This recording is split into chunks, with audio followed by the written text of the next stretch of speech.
ఏపీని కూడా మన సొంత కుటుంబ సభ్యునిగా భావిస్తూ మనం అందరం కూడా తోడ్పాటు ఇస్తేనే తాను కూడా గట్టిగా నిలదొక్కుంటుంది.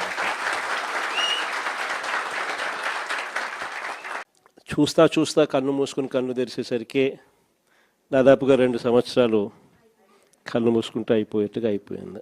మొత్తానికి 5 బడ్జెట్లు ప్రవేశపెట్టే అవకాశం రాష్ట్ర ప్రభుత్వానికి ఉంటుంది. అందులో 2 అయిపోయినాయి. 3వది ఇప్పుడు మార్చిలో, ఫిబ్రవరి చివరిలోనో మార్చిలోనో 3వ బడ్జెట్ ప్రవేశపెడతారు. దాని తర్వాత ఇంకా మిగిలి ఉండేది 2. ఇక్కడ నుంచి ఒక 3 సంవత్సరాలు. ఆ 3 సంవత్సరాల్లో 1.5 సంవత్సరం పోతే దాని తర్వాత నా పాదయాత్ర కూడా స్టార్ట్ అయిపోతుంది.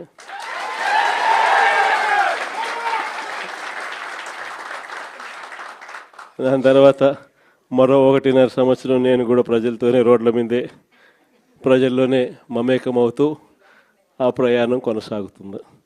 ఇది మరీ ముఖ్యంగా ఎందుకు చెప్పాల్సి వస్తూ ఉంది అంటే, ఈరోజు పరిపాలన చాలా అంటే చాలా అన్యాయంగా జరుగుతూ ఉంది.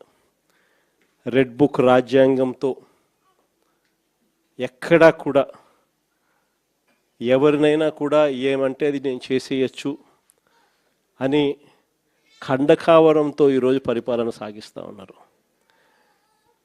పాలనంతా కూడా అబద్ధాలు, మోసాలు.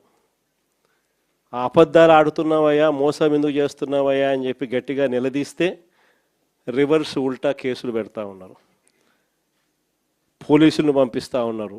పోలీసు వ్యవస్థ ఎప్పుడు చూడని విధంగా దుర్వినియోగం అయిపోయిన పరిస్థితులు మొట్టమొదటిసారిగా చూస్తూ ఉన్నాం.